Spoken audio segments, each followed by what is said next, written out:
ప్రధానమంత్రి శ్రీ నరేంద్ర మోదీ ఉత్తరప్రదేశ్ వారణాసి లోక్సభ స్థానానికి మూడవసారి నామినేషన్ దాఖలు చేశారు.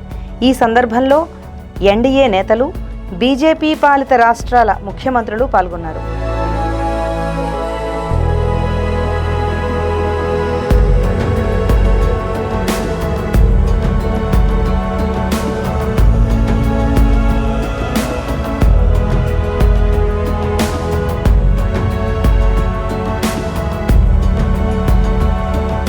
నామినేషన్ వేసే ముందు ప్రధాని మోదీ దశాశ్వమేధ ఘాట్లో గంగానదికి, కాలభైరవుడికి పూజలు నిర్వహించారు.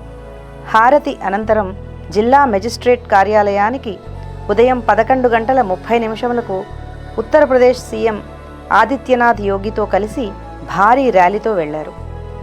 మోదీ నామినేషన్ దాఖలు ప్రక్రియలో కేంద్ర మంత్రులతో పాటు ఉత్తరప్రదేశ్ ముఖ్యమంత్రి Adityanath Yogi, Bihar CM Nitish Kumar, Uttarakhand CM Pushkar Singh Dhami, Madhya Pradesh CM మోహన్తో పాటు మొత్తం 12 రాష్ట్రాల ముఖ్యమంత్రులు పాల్గొన్నారు.